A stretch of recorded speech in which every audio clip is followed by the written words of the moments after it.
ele preparou algumas pessoas em especial para fazer tabernáculo e arca e depois o templo. E ele deu dons e unção. Há uma diferença de dom e unção. Dom é talento. Então ele deu para pessoas o dom da construção em madeira, do bordado, da pintura, do arranjo. Mas a esses que construíam o tabernáculo e a arca, ele deu a unção. A unção é o dom mais a graça de Deus. Então Moisés, ele pegava estas pessoas talentosas e ele dizia da visão que Deus tinha dado para ele.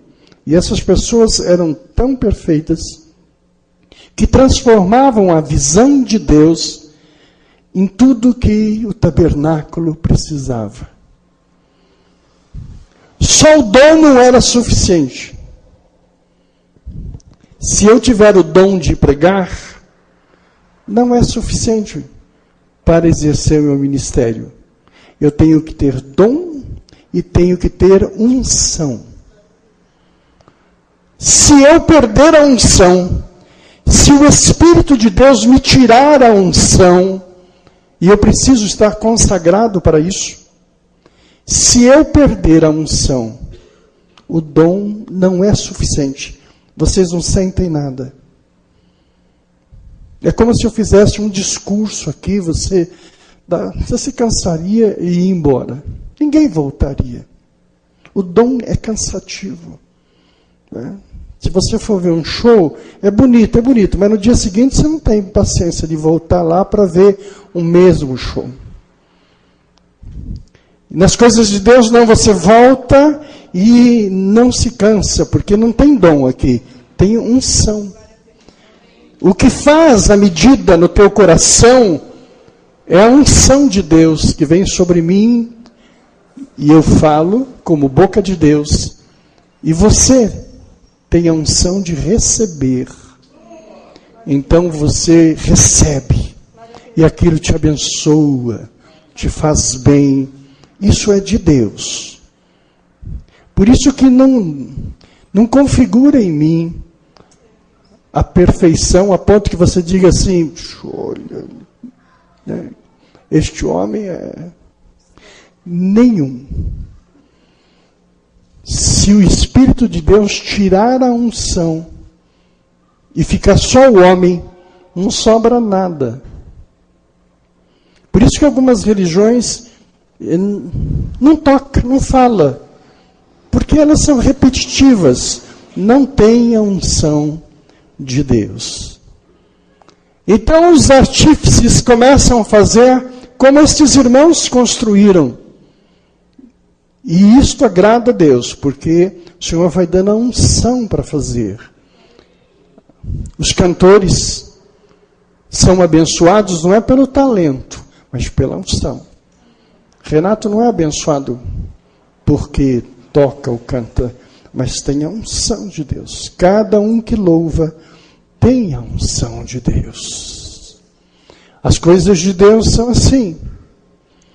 E ele então disse a Moisés que pegasse madeira de acácia e fizesse como um quadrado, 2 lados maiores, 2 lados menores, como parecido com um caixão, em madeira de acácia, revestida de ouro maciço por dentro.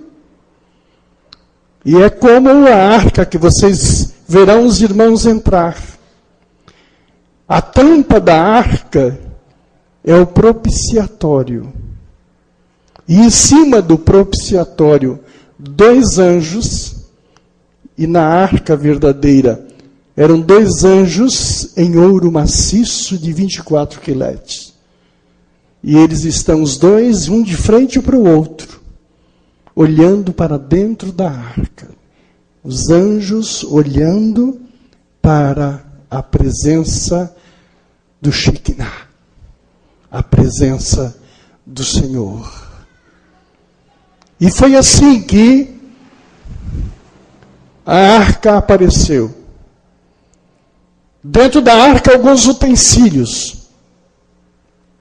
O primeiro utensílio que foi colocado dentro da arca foi o pote de maná, o pão. O maná foi a comida que Deus deu para o povo no deserto. Lá não tinha como plantar, não tinha como comer. Então Deus derramava dos céus o maná. E durante 39 anos e 8 meses, o maná caía todo dia. Todo dia. Todo dia. Pela manhã, quando amanhecia o dia, o maná começava a descer dos céus. E ele era gostoso. Ele tinha um cheiro gostoso.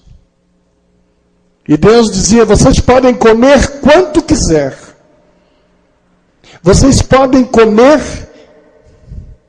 quanto desejarem comer. Havia um gosto de baunilha, havia um gosto assim muito especial nesse alimento. Mas havia uma orientação de Deus assim: à tarde, o maná estraga. Se de manhã ele cheirava baunilha e era gostoso, ele não servia para o dia seguinte. Porque quando escurecia, ele virava cheiro de animal morto.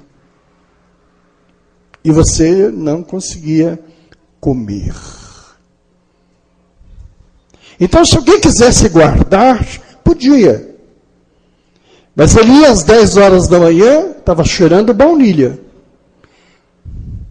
Se ele fosse a meio-dia, cheirava baunilha. Às 3, cheirava baunilha.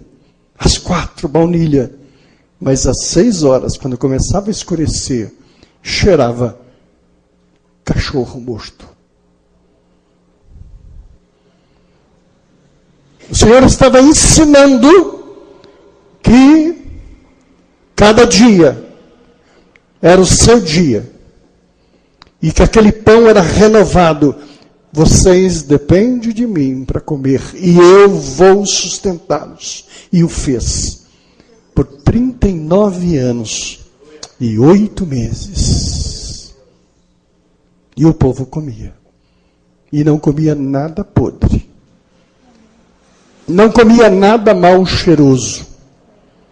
Porque Deus estava ali. Mas houve algo interessante. O pote do maná que estava dentro da arca, este não apodrecia. Aquele pote de maná que puseram dentro da arca, este pote não apodrecia.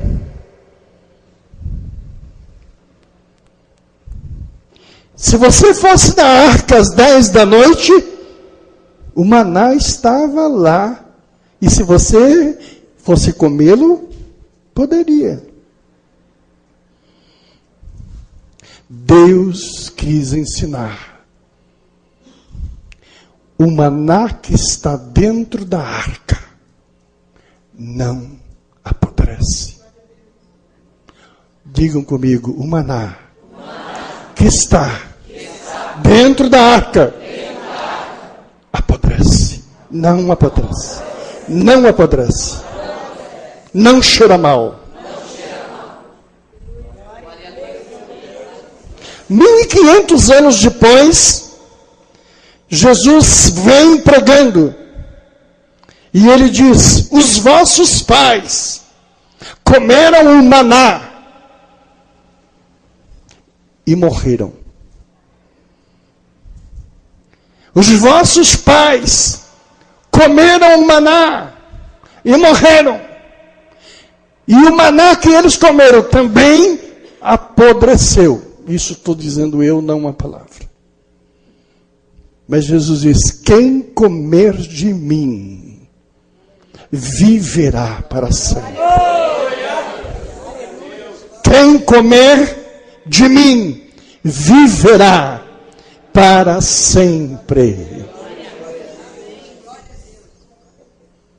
Que ensinamento é este? Jesus hoje é a arca. Ele é o Shekinah. Quem comer dele,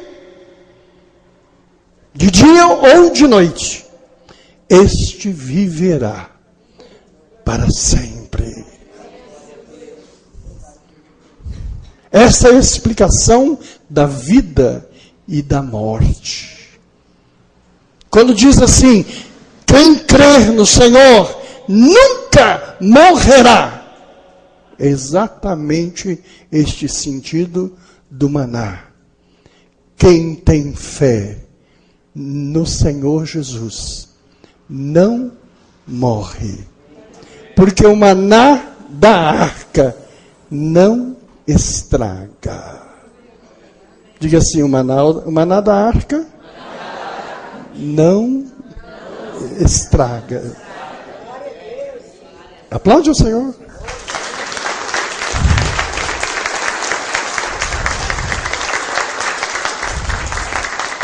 Este é um entendimento muito importante, que nós não morremos.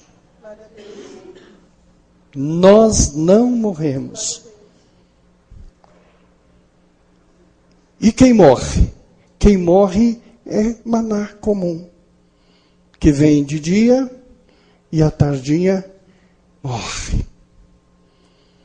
O homem sem Deus, ele nasce e cresce, casa ou não casa, diploma-se ou não, acadêmico ou não, simples, inteligente.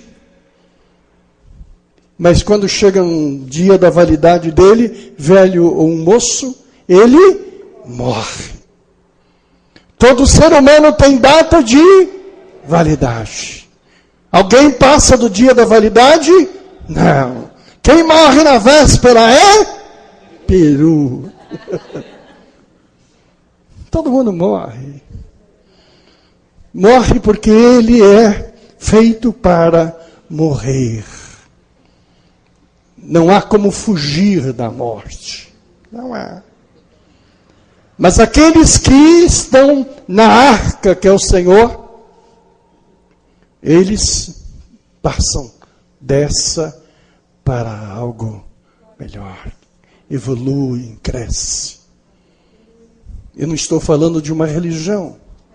Eu estou falando de crer no enviado de Deus. Crer no Filho de Deus. Estar debaixo da sua graça. Estar debaixo do seu poder. Então, por isso que nós importamos tanto com a arca. A arca é Shekinah. Você diz, mas isso aqui não é arca. Neste momento é. Porque nós não reverenciamos uma pessoa, um lugar. Nós estamos indo à presença do Shekinah de Deus.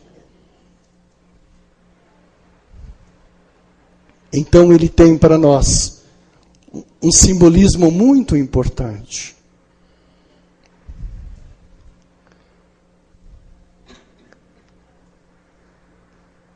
Uma segunda coisa que é colocado dentro da arca, foi colocado nem dentro, foi colocado depois no final, é a vara seca que floresceu.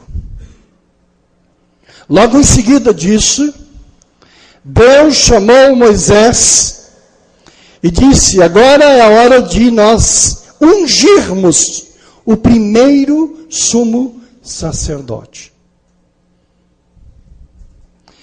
Então chamou Moisés e disse: Moisés, sai lá fora, diga ao povo que eu escolhi o seu irmão Arão para ser o sumo sacerdote. E nós vamos ungí-lo para que ele possa ser aquele que vai conduzir toda a consagração. Moisés era um líder, mas Deus precisava de um ungido maior, não para liderar o povo, mas para ser o elemento líder, cabeça.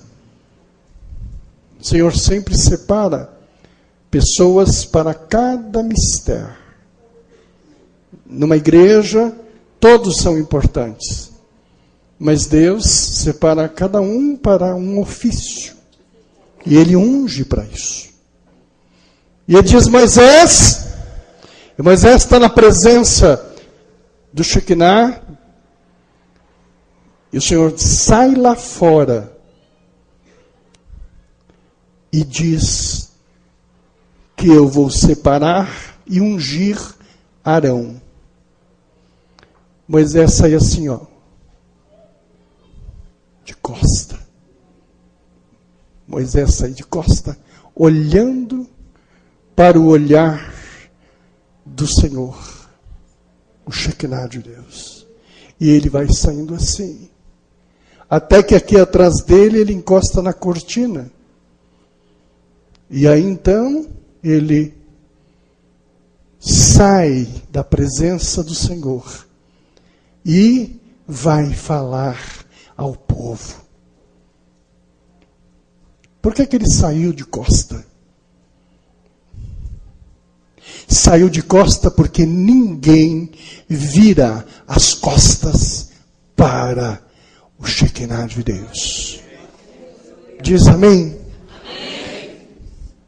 Quando você entrar na presença de Deus, se um dia você quiser sair da presença dele, saia direito. Porque se você virar as costas, você pode cair fulminado. Porque Deus é Deus, não é brincadeira. Igreja não é brincadeira. Unção e poder de Deus não é brincadeira. Todos aqueles que saem de qualquer jeito da presença de Deus, desarruma a vida.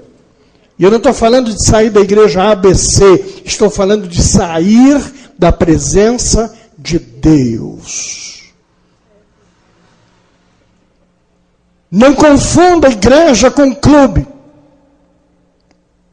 Não confunda a igreja com sociedade de amigos. As coisas de Deus são absolutamente sérias. Muito, embora tenha espertões, malandros, aproveitadores da fé, esses vão dar conta das suas atitudes. Então, quando Moisés sai, ele sai de costa. Porque não se vira as costas para o Senhor. Quando Moisés saiu da arca,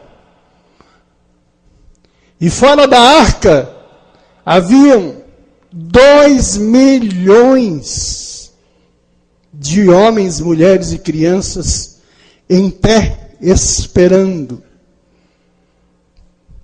2 milhões de pessoas estavam ali, israelitas, esperando a presença de Deus. Uma coisa que você precisa aprender, e isso é um ensinamento sobre Israel, é que o povo que saiu do Egito até a Canaã eram chamados hebreus. O mesmo povo de Canaã até A separação do reino do norte e do sul eram israelitas. E depois que houve a divisão do reino do norte e do sul, o povo do sul foi chamado de judeus. Então é muito importante você saber a palavra hebreus, israelita e judeu são 3 nomes que você dá a um mesmo povo, dependendo do tempo da história que eles estão vivendo. O povo que saiu do Egito não era judeu. Não é, Ricardo? Eram hebreus. O povo que entrou em Canaã não eram hebreus, eram israelitas.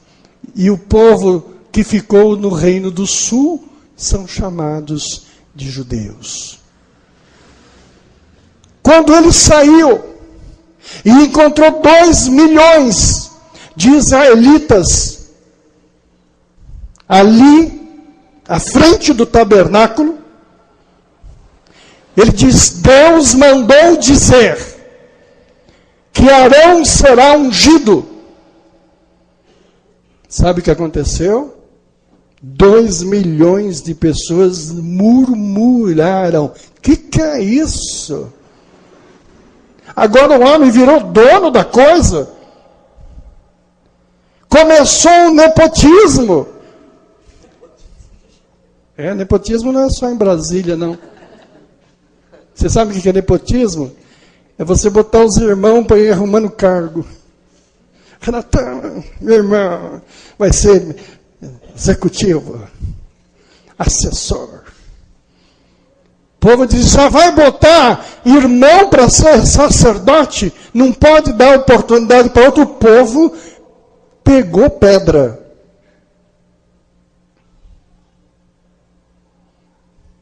O Espírito de Deus diz assim: quando Deus te chamar para alguma coisa, as pessoas vão pegar pedra. Diga amém? Amém. Lembra disso. Tudo que você for fazer na obra de Deus, você encontra inimigos. Toda vez que você quiser ser uma bênção espiritual, você arruma inimigos. É natural. As pessoas, quando se convertem, vêm para a arca, vêm para o Senhor, a família fica irritada. Marido fica irritado, mulher fica irritada, irmãos ficam irritados. Isso é espiritual, é coisa das trevas. Não é teu irmão, teu marido, tua mulher, tua mãe, teu pai, que ficam irritados porque são pessoas más. No mundo espiritual, quando você muda na direção de Deus, você incomoda muita gente. É sempre assim. Será sempre assim. Quando eles pegaram pedras para atirar em Moisés, sabe o que Moisés fez? Voltou para dentro da arca.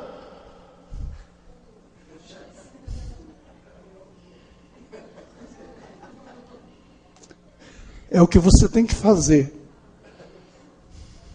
Quando os inimigos se levantarem contra você, você volta para o Shekinah.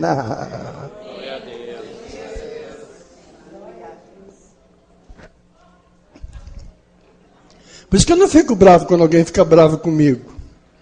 Eu,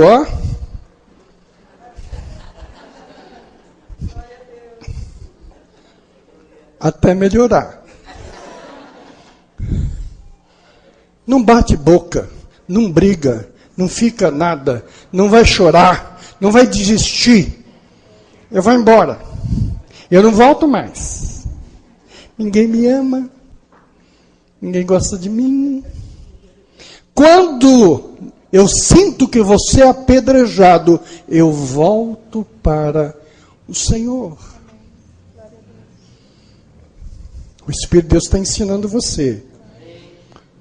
Porque como eu vejo assim, estou magoado, vou embora, não venho mais. O que foi? Fui magoado. Todas as pessoas que vão embora porque estão magoados, é porque não conhecem o Shekinah de Deus. E eu não fico triste quando não aparece mais. Foi embora por quê? Foi embora porque deixou o coração entristecer pela contrariedade. Uma demonstração de maturidade espiritual é quando você não entenderam. Mas vou voltar para a presença de Deus. Moisés volta e diz: Senhor, o Senhor, olha, fiquei numa situação difícil. Lá fora tem 2 milhões de pessoas com pedras na mão. E diz que eu estou com tal de nepotismo aí. O senhor acha mole? E o Senhor falou: então, deixa que eu vou falar para esse povo. Eu mesmo vou falar para esse povo. E vou mostrar para eles que aquilo que eu mando. Quem unge sou eu. Eu separo os meus. E eu estou no controle de todas as coisas.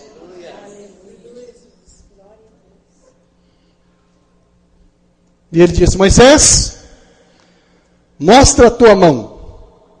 Moisés mostrou a mão. E disse: você separa os cabeças, só os cabeças. E diz que eles não podem vir de mãos vazias. Ninguém vem de mãos vazias na presença de Deus. Como eles estão secos, que eles me tragam varas secas, que é a demonstração da secura desse povo. Murmuradores, cachorros. Parênteses. Nossa mão é muito importante. Não é por acaso que as feiticeiras na rua querem ver a tua mão.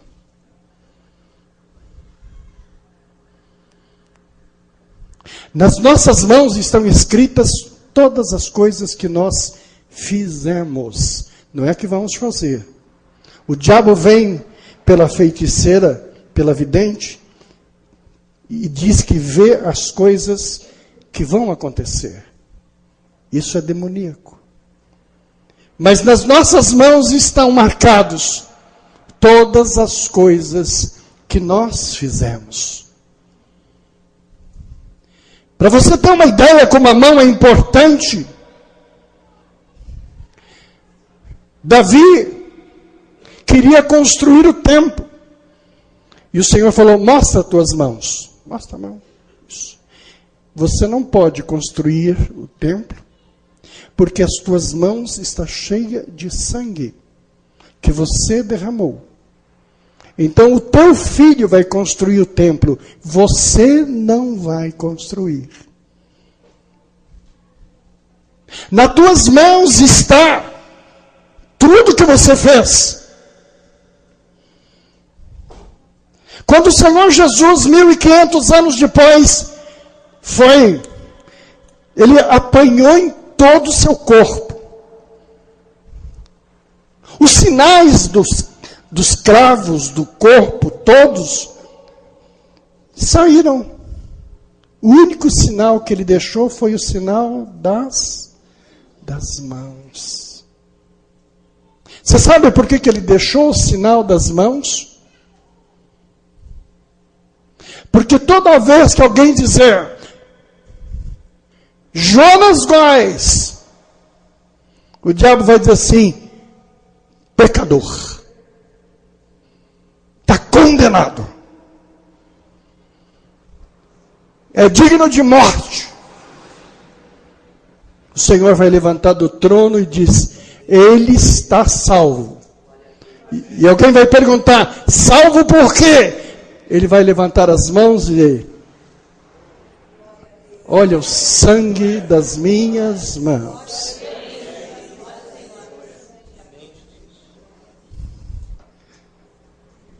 Nas mãos do Senhor tem a marca da promessa. Nas mãos do Senhor Jesus está a marca da tua vida. Porque se na tua mão tem marcas de morte, nas mãos de Jesus tem a marca da vitória. Eu vou matar Fernando. O Senhor disse: não. Está aqui a marca. A marca que anula os teus feitos. Tudo que nós fizemos, tudo que nós construímos de errado, a cruz, a marca, pagou. Que deu glória a Deus, igreja? É por isso que a nossa salvação não é pelas obras que nós fizemos. Nossa salvação é pela marca das mãos de Jesus. As marcas das mãos de Jesus. Por isso que as mãos é algo poderoso. É muito poderoso. Muito poderoso. E então o Senhor fala para Moisés: não tenha medo das pedradas.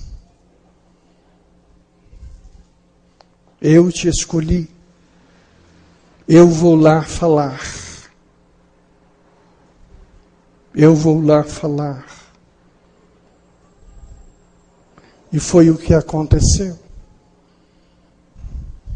Ele sai da tenda, ele que tinha voltado. Se você está afastado de Deus e veio neste culto, é hora de voltar para o Shekinah. Vá onde Deus está, e Ele está aqui. Se você quiser, Ele está aqui, Ele está. Ou você vai onde Ele está e volte. Se você se sente longe, distante de Deus, se você se sente ameaçado, se você tem inimigos, volte para o Shekinah. Não demora para voltar. Volte logo. E agora Moisés, então, sai. Sai confiante de que o Senhor era com ele. Ele sai agora e não está mais assustado. Porque o texto diz que o seu rosto brilhava pela presença do Shekinah de Deus. Quando você sai da presença de Deus, debaixo da sua bênção, o seu rosto brilha. Amém ou não amém? Amém. Estevão, quando foi apedrejado, alguém disse: olha, eu vejo seu rosto brilhante. Todo aquele que tem o rosto brilhante tem inimigos, com pedra na mão, mas eles não têm o poder para te destruir. Inimigos todos nós temos, viu, queridos? Inimigos que não gostam de nós por nada. Alguns têm motivo, outros nem motivo têm. Você tem inimigo que nem conhece o teu nome. Tem inimigo que nunca te disse bom dia. Nós temos inimigos. Antipatia é uma coisa natural que você exala. Não pensa você, mas eu não tenho paz, porque é inimigo para todo lado. Inimigo não há como não tê-los.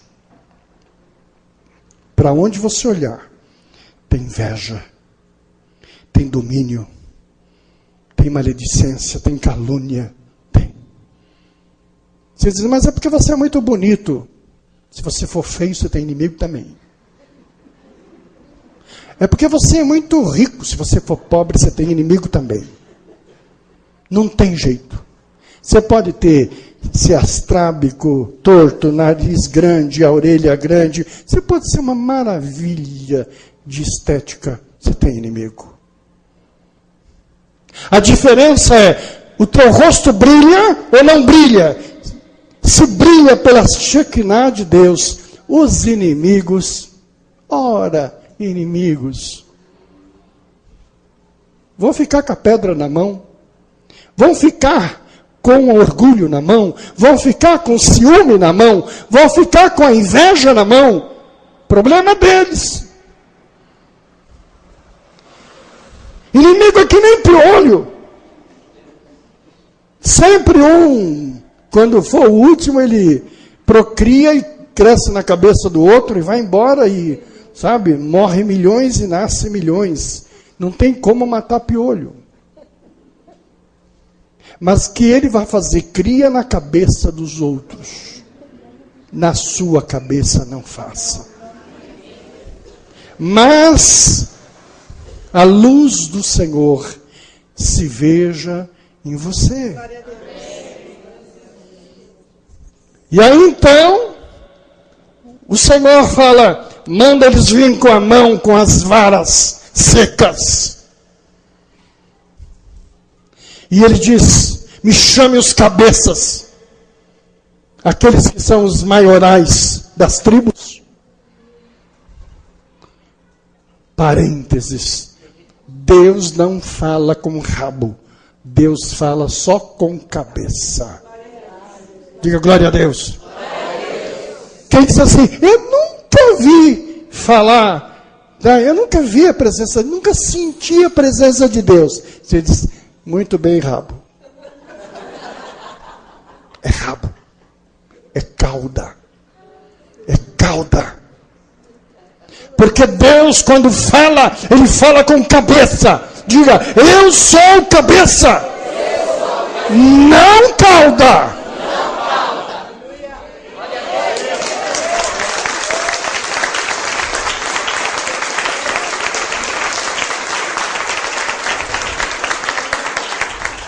Deus não trata com covarde.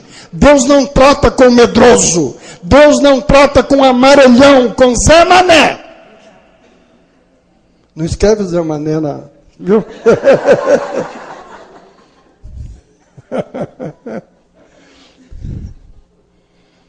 Ai, ai.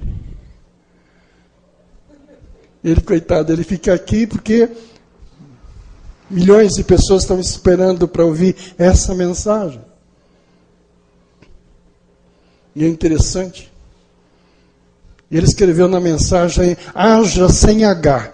Aí alguém ligou para mim e disse, diga para o teu pastor que haja com H. Eu disse, não, o haja dele é haja de agir. E agir não tem H. Essa você não sabia, né? Daí eu disse, pastor, mas olha, haja sempre com H. Eu disse, haja do verbo haver. Mas haja de agir é com A. E falou, aprendi. Então, mensagem da Lapa também é cultura. Glória a Deus. Deus dá dom e unção para quem Ele quer. E aí vem os cabeça, com vara na mão, vara seca, que significa calúnia, murmuração, gente braba. Todo murmurador é seco. Todo caluniador é seco. Todo fofoqueiro é seco. Seco. Seco. Uma das coisas que o espírito do mal faz, e a coisa que mais a igreja precisa, é da unidade. Então o diabo vem para desunir. Por isso que nós brigamos tão forte muitas vezes. Gente, não briga.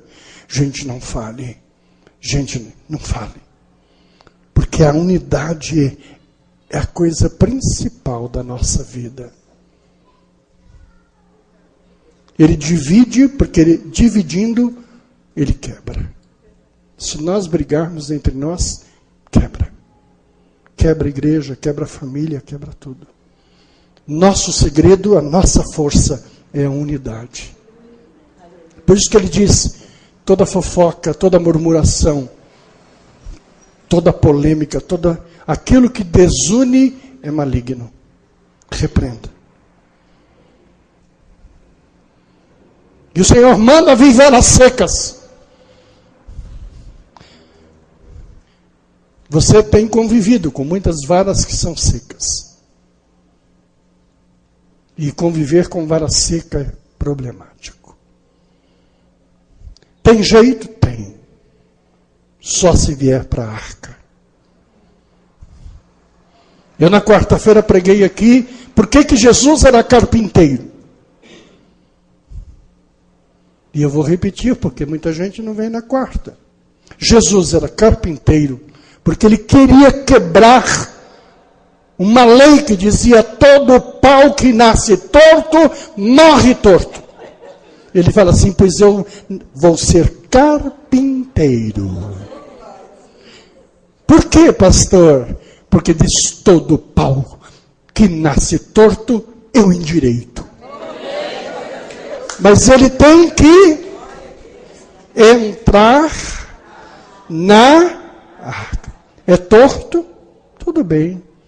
Entra. Eu sou o caminho, a verdade e a vida. Amém ou não amém?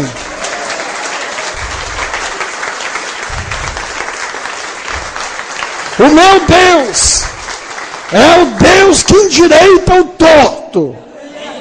O único torto que ele não endireitou fui eu. E eu não nasci torto, não, eu fiquei depois. O médico tirou 2 costelas aqui e falou, doutor, mas só tirou 2 costelas. Ele falou, agora você vai parecer aqueles caminhão torto na estrada, assim. Olhando por trás, se chama espigão torto. Eu falei, eu vou fazer o quê?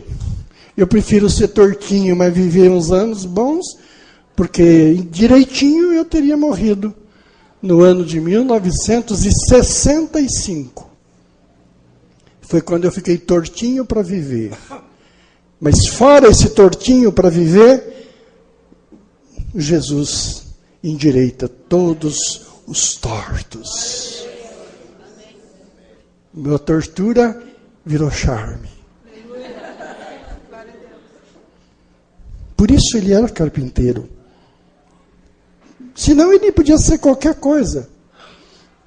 Mas ele foi para endireitar. E o Senhor diz, traz as varas secas e põe o nome da tribo, o nome do cabeça, na vara seca. E as varas foram colocadas, foram ali postas. E ele diz, agora vocês voltem para casa. Porque amanhã, quando voltarem aqui, a vara daquele que eu escolhi, esta florescerá. Todas as demais vão ficar secas. Mas a vara seca que eu escolhi, esta florescerá. E olha a coisa de Deus. Porque flor não nasce da noite para o dia. Você acredita que tem planta que demora a semente 1 mês, 1 ano? Você sabe que tem plantas que a semente fica 10 anos debaixo da terra para nascer a planta? Quem já morou em sítio sabe disso.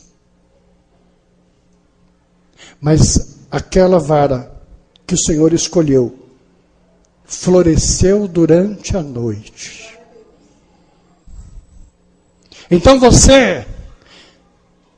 sempre acredite no impossível de Deus. Tudo que é impossível para nós, para Ele é possível. Este é um exemplo de possibilidade. Para você não dá, mas para Ele dá. Você pode não ter algo, mas Ele pode te dar. Ele pode te abençoar de todas e quaisquer forma, porque Ele pode.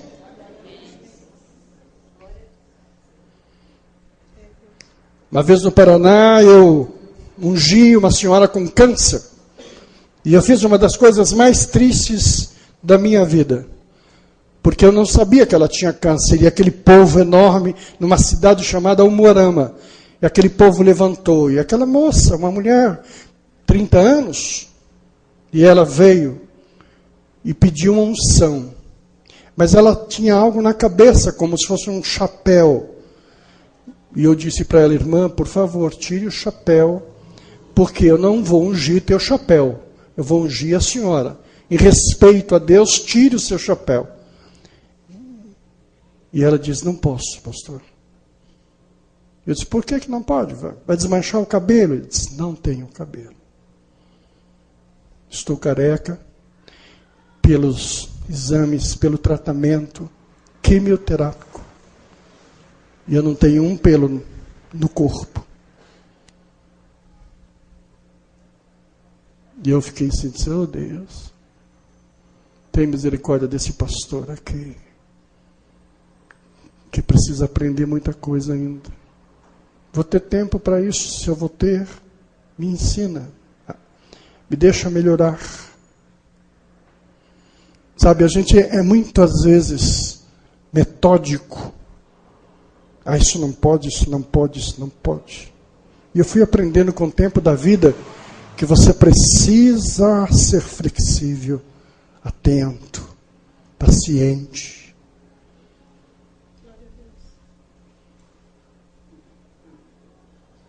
Uma vez fui num hospital e o paciente disse, quero ser batizado. Fui ao médico, o médico disse, não pode sair do hospital. Eu disse, mas ele quer ser batizado. Eu disse, tudo bem, esse problema é seu, o médico me falou. Mas ele não pode sair, ele vai morrer a qualquer momento. Vai sair, vai morrer na tua mão, no teu carro, como é que vai ser? Eu disse, mas eu quero levá-lo para batizar. E ele disse, eu não permito. Eu disse, a família permite. A família permite. Então tem que assinar aqui um compromisso. Nós assinamos um compromisso. E eu saí, levei isso ali na estrada de Piracicaba, Americana e Piracicaba. Encontramos um rio. Desci com ele terminal. E disse, você crê? Eu creio. Então seja batizado em nome do Pai, do Filho e do Espírito Santo. Batizei aquele moço. Quando levantou e disse, agora estou pronto para morrer. Aí levei de volta e disse, quero ir para casa, pastor. Eu disse, não, vamos voltar para o hospital, porque eu tenho um compromisso com o hospital. Levei, virei as costas. Quando estava no estacionamento, segurança do hospital correu, disse, pastor, disse, por favor, volte. Paciente já morreu. Foi ali. Mas depois daquele tempo, eu aprendi de que eu poderia ter aberto o coração. O importante era fazer a obra. Quando alguém me pede para batizar, eu peço água. E batizo ali mesmo. Faço ali. Aprendi a romper com ensinamentos e tradições que bloqueiam o ato em si. Ato em si. Eu já preguei ao Senhor Jesus um motoqueiro morrendo na pista. Não havia mais nada a fazer. Ele havia tido um ferimento e os paramédicos que estavam ali dizem, olha, não tem como. Eu pedi permissão para tocar nele e disse, aceita Jesus como teu Salvador. E ele falou assim, eu sou um desviado. Eu disse, você crê no Senhor Jesus? Eu disse, creio. Crê no Espírito Santo? Creio. Crê em Deus como seu Criador e Jesus como Salvador? Eu disse, creio. Então, eu te abençoo. E ele disse, amém. Fechou o olho. E acabou.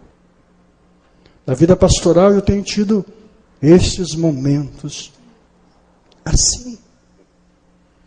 Tenho aprendido realmente a ser assim.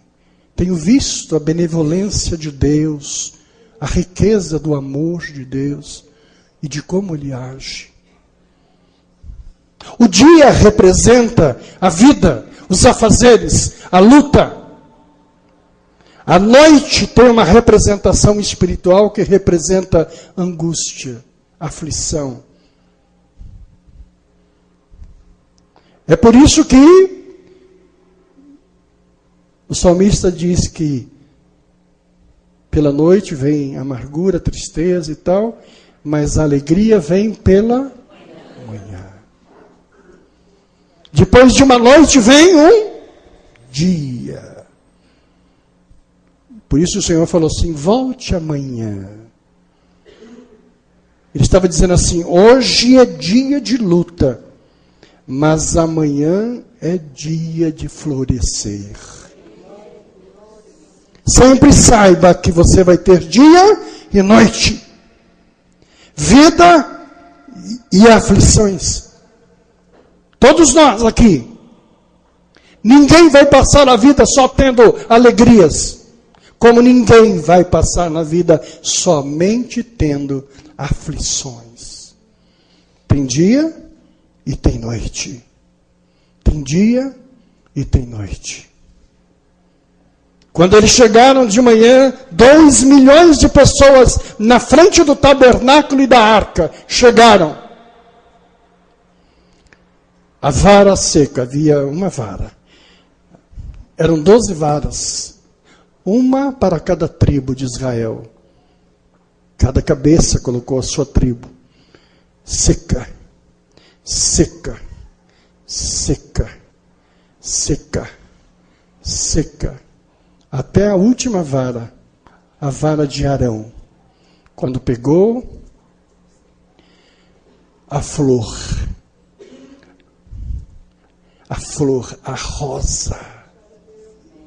a rosa de Saron. A rosa de Saron saiu para fora. Depois de uma noite de luta, vem o florescer. E mais do que isso, floresceu a rosa e deu amêndoas, deu fruto. Deus não só vai florescer você, como Ele vai dar frutos à tua vida. Diga assim, a minha vida será assim. Sobre a tua casa nascerão flores, nascerão rosas e nascerão amêndoas, frutos abençoados de Deus que virão sobre a tua vida. Amém ou não amém?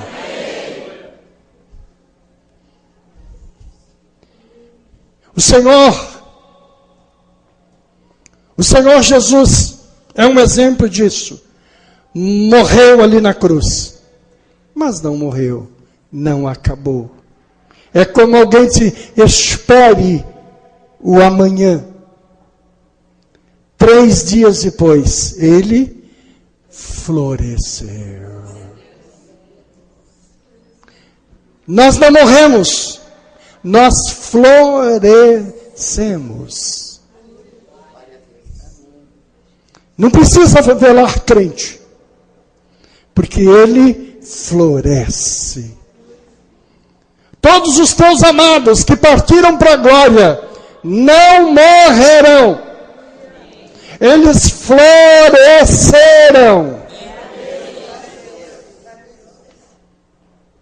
E estão lá nos acompanhando. Viu, querida? Estão lá nos acompanhando. Esperando o nosso tempo. Essa é a minha alegria. Essa é a nossa alegria. Estão lá abençoados. Foram primeiro. Mas nós não morremos. Nós não morremos. E aí então,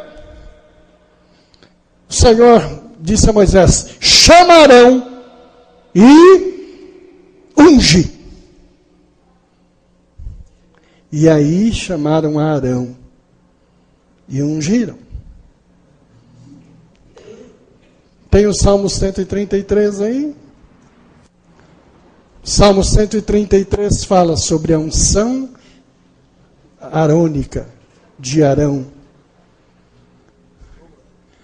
Ó, quão bom e quão suave que os irmãos vivam em união. Vivam em união. Quem que quer a desunião dos irmãos? O diabo. É suave que nós estejamos juntos. É como óleo precioso sobre a cabeça que desce a barba de Arão que desce a orla dos seus vestidos, ou das suas vestes. Não derramaram pingo sobre a cabeça dele, derramaram muito óleo, muita unção. Deus não vai derramar pingo sobre você. Unção de Deus não é pingo. Deus não faz você pouquinho. Deus derrama muito sobre a tua vida. Muito sobre a tua vida. E isto é profético. A unção sobre a cabeça quer dizer, ele começa ungindo a cabeça. A cabeça da igreja é Jesus. Ele primeiro ungiu a cabeça. Depois, a unção desceu sobre a barba. Barba são os apóstolos. E desceu depois sobre a gola, sobre as vestes. É a igreja primitiva, a primeira igreja. Desceu pelas vestes, é a igreja contemporânea. E a orla, que é a igreja dos últimos dias. A unção de Arão desceu de Jesus até os nossos dias. O óleo desceu, e por isso não podia ser gotas, era muito óleo. A unção desceu sobre nós. Diga, a unção desceu sobre nós.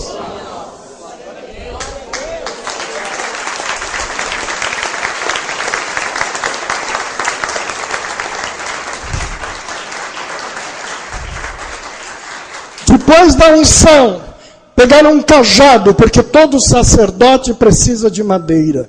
Deram um cajado para Arão.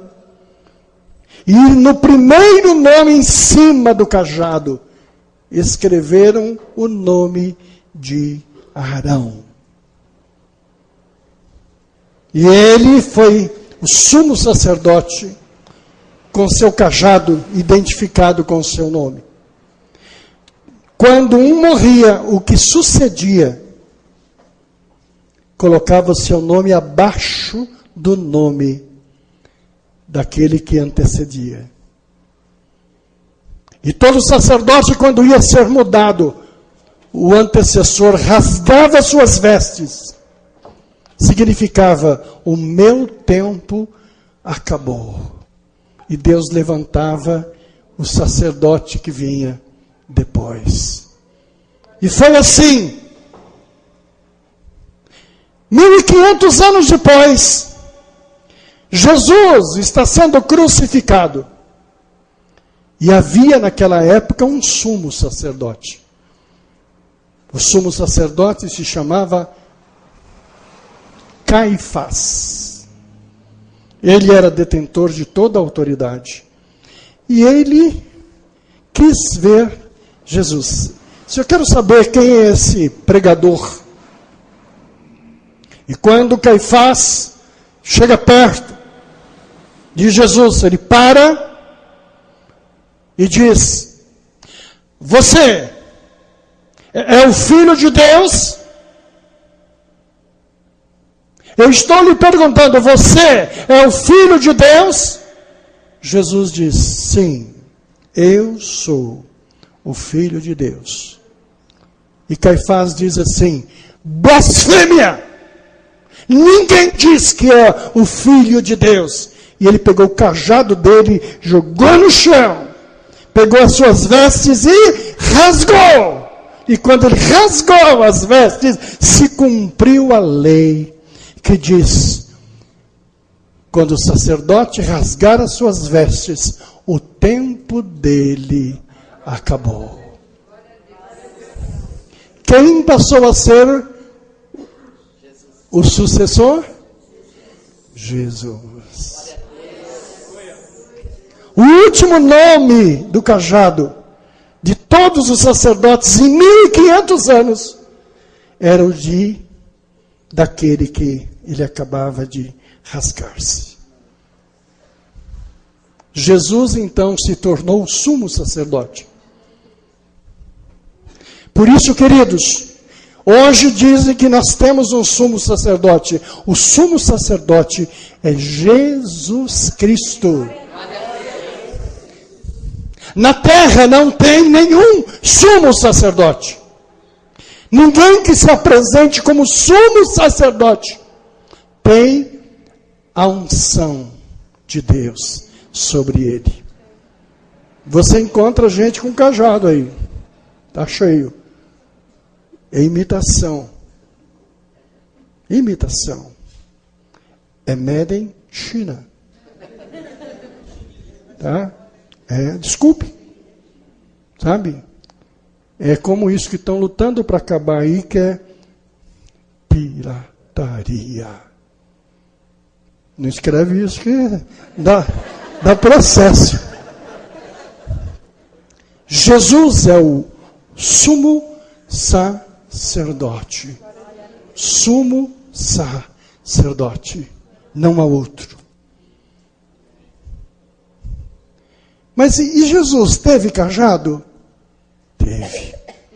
Todo sacerdote não tem que ter uma madeira? Teve. Qual que foi o cajado de Jesus? A cruz. E onde estava o nome de Jesus no cajado dele? Lá em cima. Henry. Este é o rei dos judeus.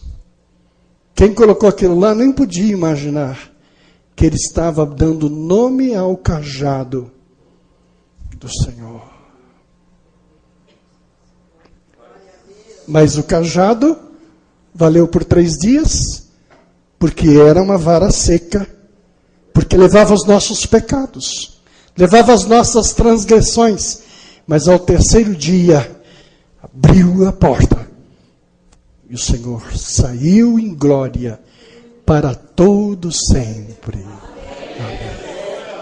Todo maná que está em mim, ele disse: eu não lançarei fora, mas passou da morte para a vida.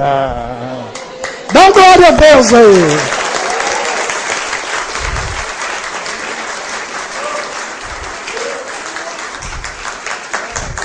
Esta é a palavra de Deus para você entender a arca. Por que da arca?